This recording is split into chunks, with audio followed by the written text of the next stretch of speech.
Cerno, une anti-enquête. Épisode 67. Les journalistes, ils sont pas avares de conneries, on le sait quand même. Hein. J'ai souvent rêvé que Madame Secaresco trouve une forme de place ailleurs que dans ma mémoire. Jonas Secaresco hatte es eilig, eine alte Frau zu werden. Aujourd'hui, je vais faire mes courses. C'était à Paris dans les années 80, on l'appelait le tueur de vieilles dames. C'est un ours, un ours. Il filait ses victimes jusque chez elles. J'espère qu'on va pas se faire choper. La porte était entrouverte. Putain, tu te rends compte que tu es des vieilles. On sait qui c'est derrière. Qu'on tue quelqu'un pour aller faire la fête. À Paris, si t'as pas 4 000 € pour vivre, tu vis comme une merde, quoi. Tigersprung. Torture, coup de ciseaux, strangulation, étouffement par sac plastique, absorption de liquide vaisselle. C'est peut-être bien la mort. J'entends des corbeaux. Elle avait un vieux manteau en poil de chameau. Oh, j'ai été belle. Allongée dans son couloir. Elle a été tuée? Oh oui. Ouais.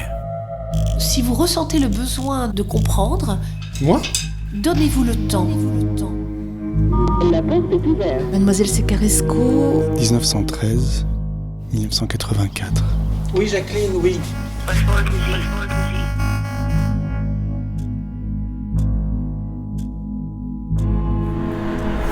3, 2, 1. On est samedi matin et je retourne chez Thorsten.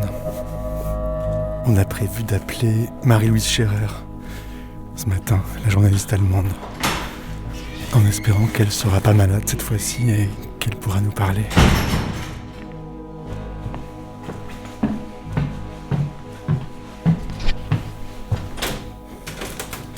Salut. Merci. Ça va ? C'est un peu frais, hein. Il fait froid, hein ? Ouais, en fait. Bon, un petit café. Ouais. Et puis, on va se mettre au travail. Hein. Enfin, on va essayer de l'appeler. J'espère qu'elle va répondre. Marie-Louise Scherer. Marie-Louise Scherer.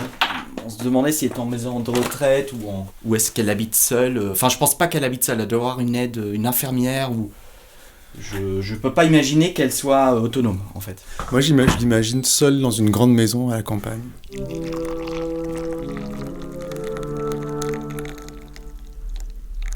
Merci.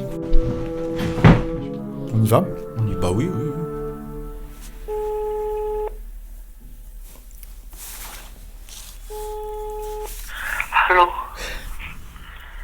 Hallo, Frau Scherer? Ja, ich bin Thorsten Mollig. Ich weiß nicht, ob Sie sich noch erinnern. Ich habe Sie letzte Woche angerufen, letzten Samstag. Da haben... Ich rufe mich spät sehr früh an, ich bin krank. Was ist denn los? Ich wollte... Wollen Sie was mit Paris? Ja, Sie haben so gutes Gedächtnis. Genau, ja. Sie müssen jetzt ganz schnell sprechen. Ja. Ich will nicht haben, dass Sie diese Geschichten nachschreiben. Nee, das tun wir nicht. Wir gehen auf die... wir machen Ermittlungen über die Opfer, nicht über die Täter. Also wir machen das ganz anders.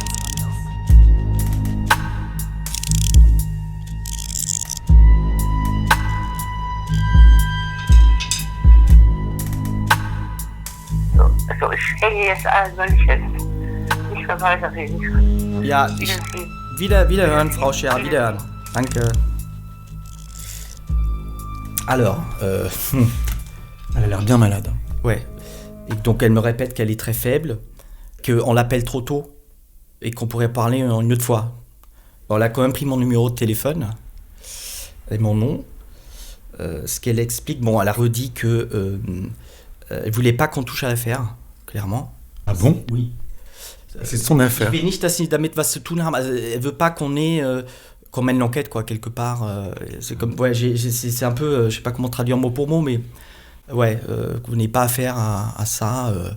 De toute façon, tout le monde est mort, que ce soit les Täter ou enfin les meurtriers et les victimes, tout le monde de toute façon est décédé. C'est ce qu'elle m'a dit quand j'ai dit qu'on était sur les traces des victimes. Et alors je sais pas si elle va me rappeler, parce que alors j'espère qu'elle a bien noté mon numéro, parce que j'ai recommencé à 2-3 reprises. J'ai l'impression qu'elle a bien noté. Donc c'est compliqué quand même, hein. C'est très compliqué. Ce qui est étrange, c'est qu'elle dit qu'il faut pas s'occuper de l'affaire, comme si c'était son affaire. Ouais, c'est vraiment ça a dû vraiment la marquer, hein, pour qu'elle dise ça, non ? Écoute, on verra si elle rappelle. Ce que tu pourrais faire, c'est que si elle t'appelle, Oui. tu prends des notes et tu lui poses des questions. Et après, tu me racontes. Et je te raconte. Ouais. Je pense qu'elle va te rappeler. Donc on laisse dans l'état et on voit ce que ça donne. Et si dans 15 jours, elle t'a pas rappelé, on décidera. Ouais. Tu lâches jamais l'affaire, toi? C'est dommage parce qu'on fait cette enquête 30 ans trop tard, quoi. Ouais. Peut-être une quinzaine, vingtaine, trop tard, ouais. Disons que c'est compliqué de retrouver les protagonistes. Ouais, c'est ça, ouais.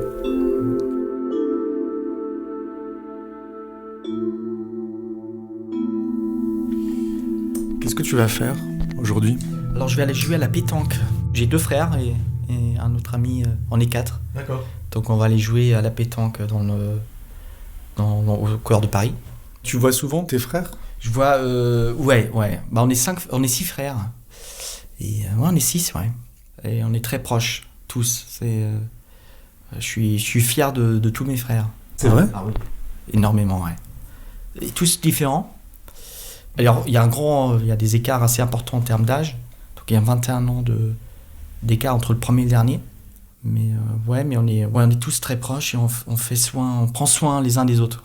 Alors, s'il y en a un qui va pas bien, tout de suite, il y a un truc qui se met en marche. Une forme de protection. Ouais. Comment ça se passe? Je sais pas, s'il y en a un qui va pas bien ou qu'il y a un événement important, que ce soit positif ou négatif, d'ailleurs. Hein. C'est tout de suite les premiers au courant, c'est les frères. Toi, hier, on était 3 au téléphone, 3 frères, toi, par exemple. On se raconte beaucoup de choses, ouais. Donc ça doit être extrêmement rassurant, en fait. Ouais. Ah, je sais que je peux les appeler les uns les autres, là, pas n'importe quel moment, on est là les uns pour les autres. Franchement, c'est tous des mecs géniaux. Et est-ce que tu te sens libre? Oui, tout à fait, ouais. Tu te sens pas trop, du coup, un peu étouffé ou surveillé? Non, pas du tout. On se contacte quand on a envie. On a tous notre vie aussi, la vie de chacun. Donc on se retrouve quand même souvent, on s'appelle souvent. Et là, on est 3 frères à se retrouver tout à l'heure. Donc c'est super, je suis très content. C'est mes frères, mais ceux-ci, mes meilleurs amis, ouais.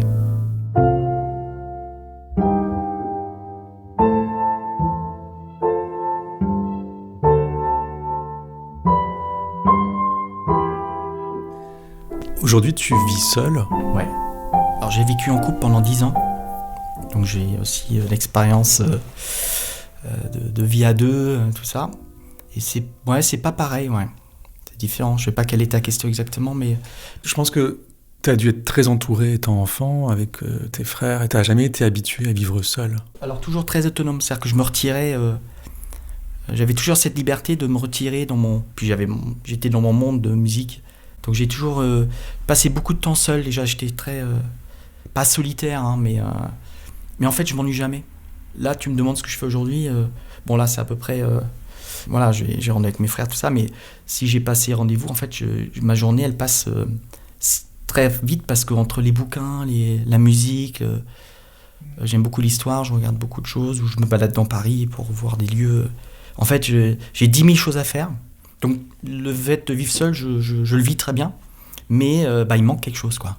Ouais. Ce partage, j'adore partager les choses. Et donc peut-être je souffre un peu, en fait, de ça, d'être seul.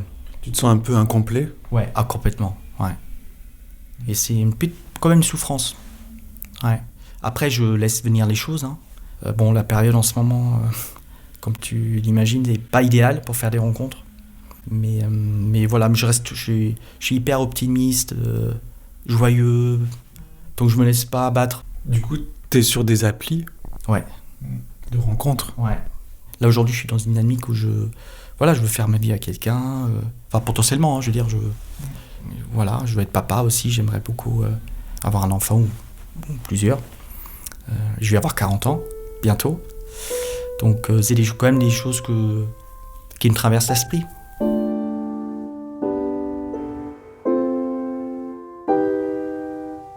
Comment tu fais pour supporter la solitude? J'ai des passions, en fait, je pense que ça... Et la musique, ça prend du temps, par exemple. Et tes frères? Ah oui, carrément, ouais. La famille, ouais.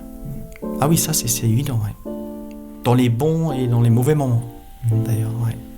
Parce qu'on parle souvent, surtout dans cette série, de la solitude des vieilles dames. Ouais. Ah oui, carrément, ouais. Mais il n'y a pas que les vieilles dames qui peuvent être seules. Ah non. Ouais, c'est vrai. On a tendance à l'oublier. Ça fait bizarre de parler de soi-même, enfin de ça. T'aimes pas trop? Non, pas trop, non. Enfin, je le fais, je joue le jeu. Mais non, mais je suis à l'aise, enfin, j'ai pas de souci avec ça, mais j'ai pas honte d'être seul, hein, enfin de vivre seul, hein, je veux dire, c'est pas... Il y a beaucoup de gens, hein. Il y a beaucoup de gens qui ont honte de la solitude. Ouais, je pense, ouais. Comme si on était... Oui, enfin, de toute façon, on est fait pour être à deux, et puis je pense qu'à un moment donné, plus tu vieillis, plus on trouve étrange que tu vives seul, en fait. Toi, je vais avoir 40 ans, alors c'est souvent les gens en couple qui disent mais t'inquiète pas, tu te connais, tu vas trouver... tu vois, bon, mais c'est pas parce que je suis la personne que je suis que je vais trouver quelqu'un comme ça sur un claquement de doigts. C'est le hasard des rencontres, tu vois. Mais et puis plus tu vieillis, plus les gens se disent il a peut-être des soucis ou je sais pas moi.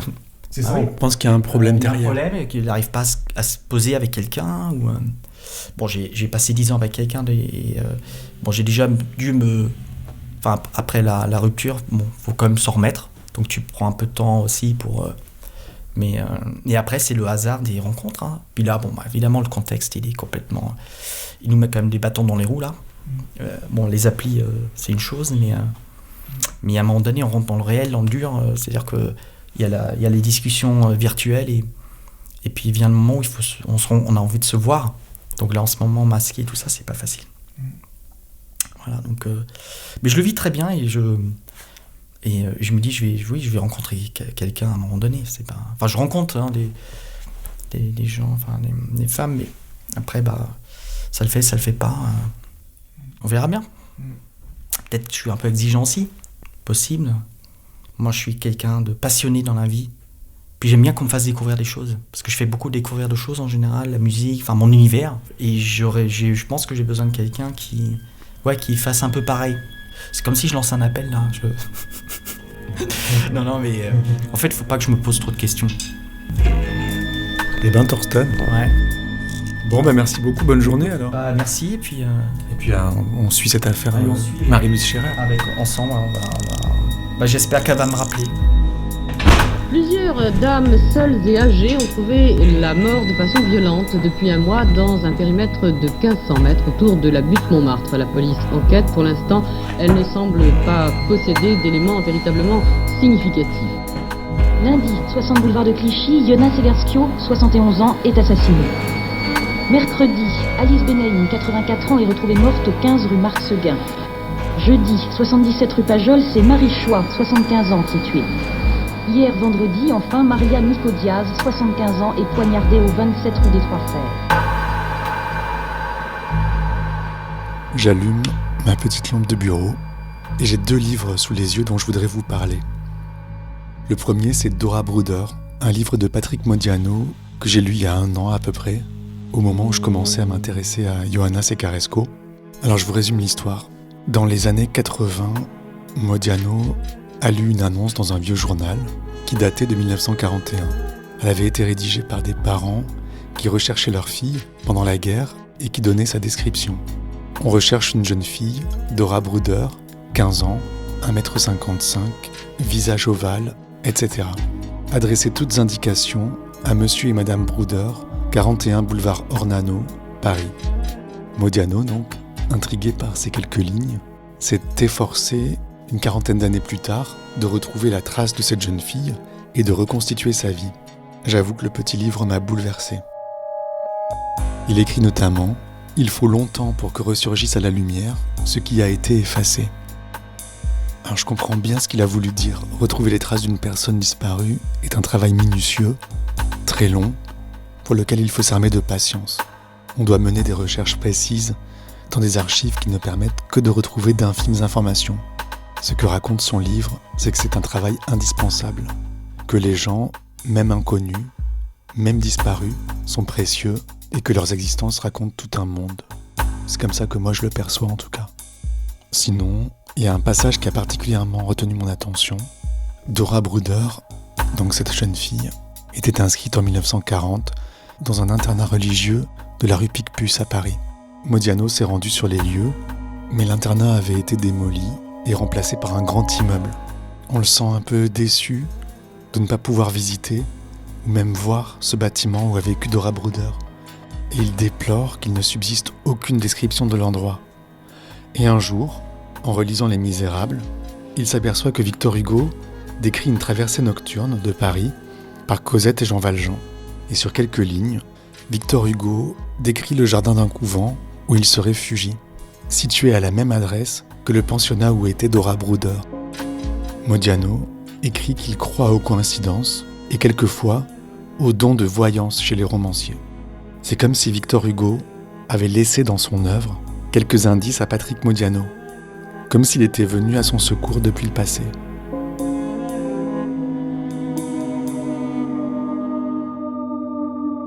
Et ça me permet de vous parler du deuxième livre qui est sur mon bureau.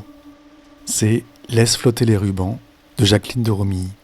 Je sais que Johanna Secaresco a été scolarisée au lycée Molière dans le 16e arrondissement, et pendant toute sa scolarité, elle était dans la même classe que Jacqueline David, qui deviendra plus tard une grande helléniste, qui entrera à l'Académie française, plus connue sous le nom de Jacqueline de Romilly. En 1999, elle a publié ce recueil de nouvelles, « Laisse flotter les rubans ». Dans l'une de ces nouvelles, une histoire pleine de trous, elle évoque son manque de curiosité et regrette d'avoir posé trop peu de questions à son entourage. Ce qui est incroyable, c'est qu'au détour d'une phrase, on tombe sur un nom qu'on connaît bien dans cette série. Voici ce qu'elle écrit. Dans nos années d'enfance, nos petites camarades pouvaient porter les noms les plus étranges et les plus inhabituels, sans que nous songions à nous interroger à leur sujet. Je m'amuse de penser que j'ai retrouvé récemment le nom d'une camarade qui s'appelait Secaresco. Venait-elle de Roumanie, notre Irène Secaresco ? Quelle était sa vie ? Quelles étaient ses origines ? Aucune de nous, j'en suis certaine, ne se l'est jamais demandé. Voilà. Alors elle s'est trompée sur le prénom, mais il s'agit bien sûr de Johanna. Je me demande pourquoi elle est retombée sur son nom. Est-ce que c'était à cause du crime ? Est-ce qu'elle était au courant que son ancienne camarade avait été assassinée par un tueur en série ? Il y a cette question, quelle était sa vie ? Qui résonne particulièrement, comme si elle nous lançait un appel. Ça m'encourage à poursuivre mes recherches et à poser des questions. Un peu plus loin, Jacqueline de Romilly écrit ceci. Mais désormais, que faire ? Les gens de ma génération, pour la plupart, n'étaient plus de ce monde. Retrouver des témoignages, après 50 ans, était impossible.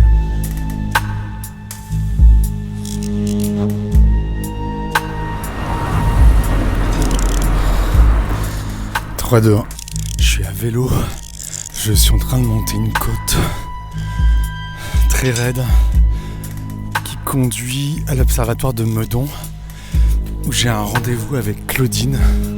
Claudine, c'est une ancienne élève de Johanna Secaresco et c'est Nadia que j'avais rencontrée dans l'épisode 12 qui m'a mis en contact avec elle. Alors Claudine, elle habite dans le sud-ouest. Mais là, elle était à Meudon chez sa fille pour garder ses petits-enfants. Et elle m'a donné rendez-vous à l'observatoire. C'est un parc.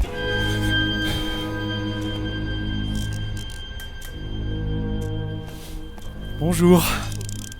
Vous êtes Claudine ? Exactement. Enchantée. Enchantée également. En regardant la côte, là, je me suis dit, s'il vient en vélo, qu'il n'a pas de vélo électrique, c'est pas le point de rendez-vous idéal. C'est gentil d'avoir accepté de me rencontrer. Sinon, ça aurait été difficile. C'est beau ici ? On s'assied ? On peut, je sais pas ce que vous en pensez, là-bas. C'est bien là, non ? Ouais. Ce petit banc là, Okay. Il nous tend les bras. Bon, parfait.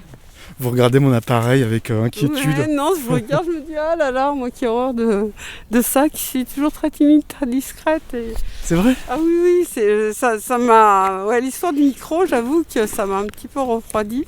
Mais bon, j'ai dit, je le fais quand même. En fait, c'est Nadia qui nous a mis en relation. Voilà. Alors vous étiez, j'imagine, amis quand vous étiez enfant ? Oui, Nadia, qui m'a retrouvée par l'intermédiaire d'une de mes sœurs. Et je l'ai appelée, c'est comme ça qu'on a repris contact et qu'elle m'a parlé de vous. Ça veut dire que vous, Claudine, vous avez grandi à Aubervilliers ? Exactement. Comme Nadia ? Voilà, jusqu'à ce que je me marie en 80. Après, je suis restée très longtemps en région parisienne. Et là, j'ai divorcé en 2007. Et depuis, je suis en région toulousaine, enfin bon, dans le coin. Vous êtes remariée ? Non. Et puis bon, là maintenant, je suis bien. C'est vrai ? Ouais. Je suis en retraite depuis 4 ans. Et j'avais un petit peu peur au départ de m'ennuyer. Et non, au contraire, je suis occupée tout le temps, donc pas de problème. Vous êtes une jeune retraitée ? Ouais, j'étais infirmière. J'ai fait une carrière hospitalière et j'avais à peine 20 ans, donc j'ai eu la possibilité de partir à taux plein. Donc vu les conditions de travail, je suis partie. Donc, vous avez grandi à Aubervilliers. Voilà. Dans la même classe que Nadia ? J'étais dans la même classe que Nadia. Et surtout, on a pris des cours de latin ensemble. Et mademoiselle Secaresco venait à la maison. Ça devait être aux alentours de la 6e. Elle proposait de donner des cours de latin. Alors par contre, Nadia, elle était très très réceptive. Moi, le latin, c'était pas trop mon truc. Je faisais du sport, je m'éclatais au sport et le latin, c'était pas mon truc.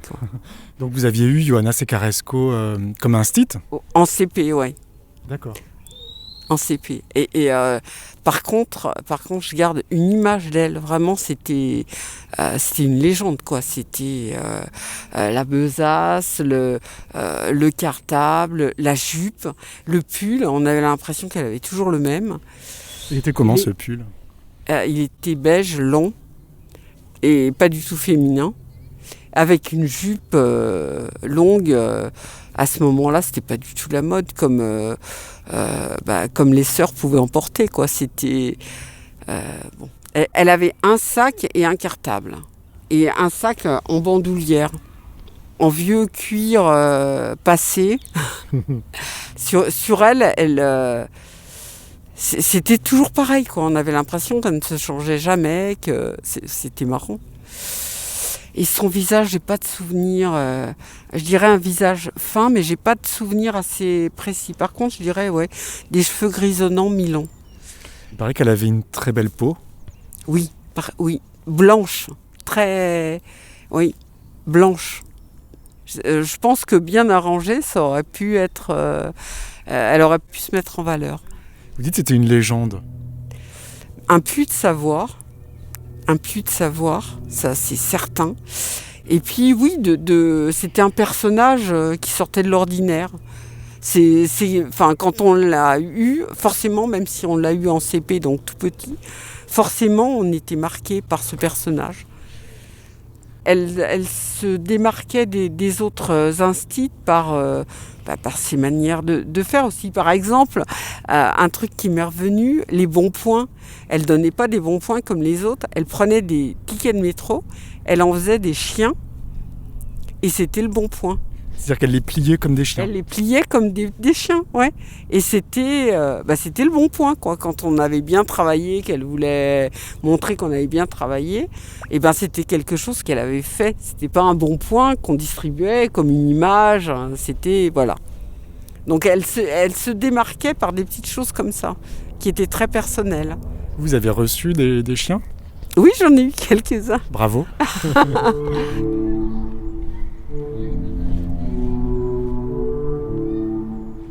Est-ce qu'elle vous impressionnait ? Ah oui, elle était très impressionnante, oui. Et quand on avait un bon point, c'était pas le bon point d'un autre instit. C'était ça. J'ai l'impression que ça avait une valeur supplémentaire parce que c'était elle. Et puis même les parents, elle était très très respectée. Hein. Et donc elle venait chez vous ? Elle était jamais en retard. Toujours à l'heure, toujours très ponctuelle. Et puis elle nous donnait ses cours, elle nous donnait des devoirs à faire pour la prochaine fois. Voilà. Et vous vous souvenez donc quand elle est arrivée, comment ça se passait ? Vous vous souvenez où vous vous mettiez ? Oui, sur la table de la salle à manger, ça c'est sûr. On avait acheté un dictionnaire de latin. On était sur la table de la salle à manger. Oui, ça je m'en souviens. Je m'en souviens bien. J'avais 2 sœurs qui étaient plus jeunes. Il ne fallait pas qu'elles fassent de bruit. Donc, oui, c'est ça, je m'en souviens. Et elle était sévère ? Je la voyais différemment quand elle venait à la maison. Mais c'était quelqu'un... Elle en imposait, pourtant elle n'avait pas une carrure... Enfin, c'est pas son physique qui en imposait. Je pense que c'est ses connaissances qu'elle représentait. Mais par exemple, quand elle disait « il y a ça à faire », eh ben, même si c'était à contre-cœur, je ne me serais pas vue ne pas le faire. Ça mouftait pas, quoi. Voilà. Voilà. Pourquoi ? Qu'est-ce qui se serait passé ? Je sais pas, mais j'ai jamais tenté. Je sais pas. Il y a des choses... ouais, non, je sais pas, mais j'ai pas tenté, non.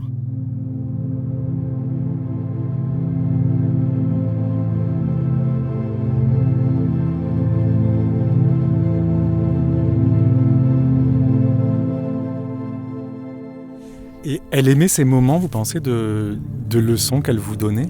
L'enseignement, c'était sa vie. Ça se sentait, ça ? Ah oui. Ouais, elle faisait ça par vocation. Il y a des métiers qu'on fait par vocation et il y a des métiers qu'on fait pour gagner sa croûte. Elle, c'était vraiment une vocation.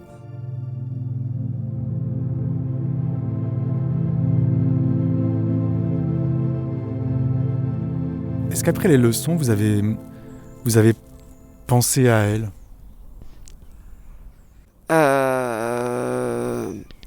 C'est pas quelqu'un qu'on peut oublier. Déjà, je pense que quelqu'un qui vous apprend à lire, on l'oublie jamais.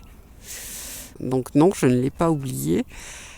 Mais c'était pas quelque chose de présent où j'ai pas des souvenirs où j'ai pu y penser.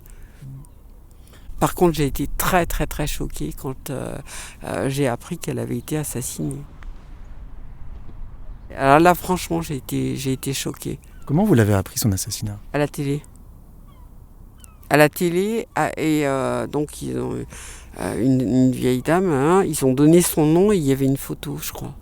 Et là, oui, j'ai été très très choquée d'apprendre ça comme ça, d'avoir passé une vie entière à se dévouer pour les autres et de finir comme ça, oui, ça m'a choquée, vraiment. J'ai dit non, c'est pas possible,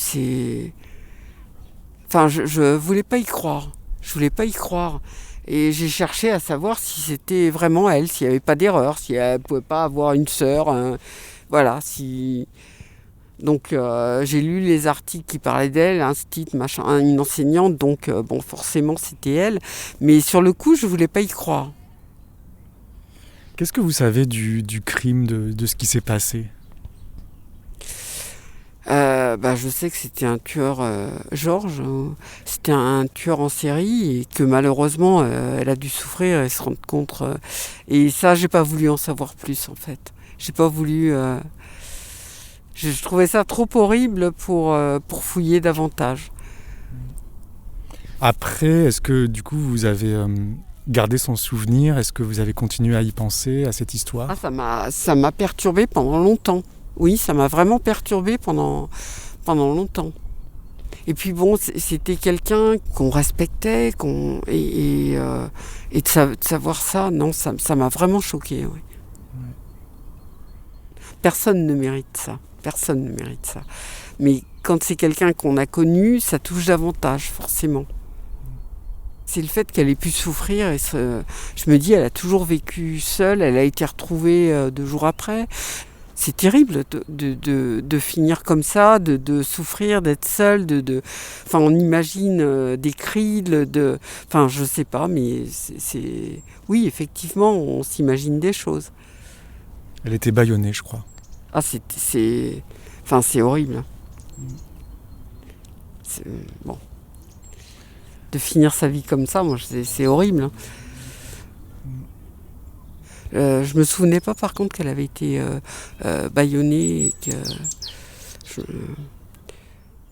j'imagine que même avant d'être bâillonnée, elle a dû avoir un moment où elle s'est rendue compte qu'elle était en danger et que ça, c'est terrible. Ça a l'air de vous toucher. Ah oui. Ah oui. Comment il faudrait mourir ? Ah, vous posez ça à une infirmière, sereinement et sans souffrir, ça c'est certain. Vous avez vu beaucoup de gens mourir dans votre métier ? Oui, Oui, et à la fin, j'étais référente en soins palliatifs, donc c'est quelque chose qui me tenait vraiment à cœur, ne pas souffrir, accompagner les patients. Donc c'est vraiment quelque chose. Donc forcément, je suis encore peut-être plus touchée par la souffrance et par la sauvagerie. Alors que justement, de par ma profession, j'ai toujours tout fait pour accompagner les gens, pour que voilà. Si vous deviez accompagner Ioana Secaresco dans sa mort, comment vous feriez ? Qu'elle soit apaisée, qu'elle soit apaisée, qu'elle puisse dire ce qu'elle a sur le cœur, ce qu'elle a envie qu'on garde d'elle, et qu'elle parte apaisée surtout.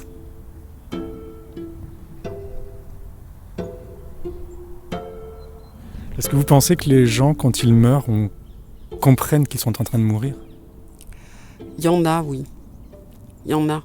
Et il y en a, on a vraiment l'impression qu'ils sont en attente. J'ai le souvenir d'une personne qui attendait son fils, qui était à l'étranger, qu'on a prévenu, qui a eu un problème d'avion.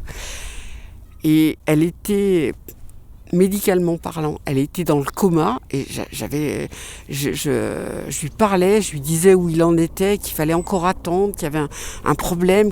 Mais je lui parlais comme si elle était là. Et eh bien, elle est morte après qu'il soit arrivé. Donc, pour moi, c'était pas un hasard. Et j'ai vraiment l'impression, quand on dit né où tu dois, meurs où tu veux, c'est-à-dire que tu choisis. Ça, je l'ai vécu et c'est vraiment une réflexion très professionnelle. J'ai vraiment l'impression qu'il y avait des enfants qui voulaient être vraiment là quand leurs parents partaient. Et que le choix du défunt, c'était de partir tout seul. Eh bien, il partait tout seul. Enfin, quoi qu'il arrive, il suffisait qu'il y ait un café, un machin, et hop. Comme quoi, j'ai vraiment l'impression qu'il y a des choses qui étaient choisies et vraiment voulues. Donc la meilleure façon de mourir ? C'est d'être apaisé et serein. Hein. C'est aussi, quand on voit qu'un patient est en souffrance, il y a des moyens thérapeutiques, c'est sûr, de l'aider, de l'apaiser, mais il y a aussi le pouvoir de dire, on appelle la psychologue qui puisse, certainement qu'il a des choses à exprimer et qu'il serait plus serein s'il pouvait le faire. Donc ça fait partie du confort des choses simples qu'on peut apporter. Il y a un petit peu de soleil, ça fait du bien. Ça fait du bien, ouais. Vous avez fait en sorte que les gens meurent dans les meilleures conditions. Je pense que c'est le but de toute infirmière et de tout médecin. Je crois que c'est le but de tout le monde. C'est pas toujours réalisable, mais c'est le but. C'est toujours l'objectif. Même si c'est des fois difficile, c'est toujours l'objectif. Ouais, je suis en train de prendre conscience, en fait, d'après ce que vous me dites, que effectivement, elle a dû se rendre compte de ce qui se passait. Ça devait être... ça c'est terrible. Elle devait être toute seule, impuissante. Ouais, voilà. Et ça c'est terrible parce que, à la limite, même quand vous êtes seul, comme dans son cas, que vous n'avez pas d'enfant, que vous n'avez pas de famille, quand vous mourrez à l'hôpital, vous n'êtes pas tout seul quand même. Vous n'êtes pas tout seul. Il y a... Voilà. Alors que là, oui, c'est... Et dans des circonstances... En plus, avec cette peur de... Enfin... C'est terrible. De grands gaillards qui sont là. Ah ouais, c'est terrible. Personne ne mérite ça, mais c'était pas une mort respectueuse de toute façon et ça ne correspondait pas du tout à l'image qu'elle avait pu laisser d'elle toute sa vie. C'est pour ça, on a l'impression que c'est vraiment quelqu'un qui s'est toujours consacré aux autres et qui n'a jamais pensé à elle. Qu'est-ce que vous aimeriez lui dire à Ioana Secaresco ? Pardon pour la question, mais si vous deviez l'accompagner dans sa mort, si vous lui preniez la main et que vous étiez là, qu'est-ce que vous lui diriez, j'imagine doucement ? Qu'elle a toujours été là pour les autres et qu'elle a marqué les esprits à sa manière. Il tuait comme d'autres vont au bureau. Claudine, on va où quand on meurt ? bonne question. On va dans l'au-delà. Vous êtes croyant ? Pas plus que ça, non. Et donc, vous allez faire un reportage en essayant de reconstituer tous les morceaux, en fait. Oui, tous les morceaux de sa vie, pour essayer de savoir comment elle a vécu, qui elle a été. Et on imagine beaucoup de choses, en fait, sur elle. Oui. Sur elle, et puis sur sa fin de vie. Bon, merci beaucoup, Claudine. C'était un plaisir, hein. Finalement, j'espère du coup que ça vous aura quand même aidé à la définir un peu plus. Puis c'est bien du coup que vous ayez pu venir là, c'était sympa. On était bien ici, c'est beau. Hein. Ouais, c'est vrai qu'il fait peut-être pas très chaud. Mais il fait froid aujourd'hui. Ouais.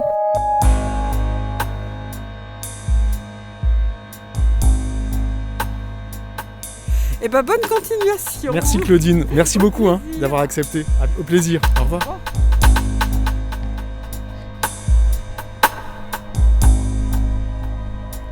Je rentre à Paris. Prochaine étape, je retourne chez Johanna. Je retourne chez Teresa plutôt. J'ai fait un lapsus. Elle doit m'accompagner chez sa voisine de palier, une très vieille dame qui a connu Johanna à l'époque. Et il va bien falloir que j'annonce à Teresa que le crime a eu lieu chez elle. Je vais pas pouvoir faire autrement. Je récupère mon vélo. À suivre.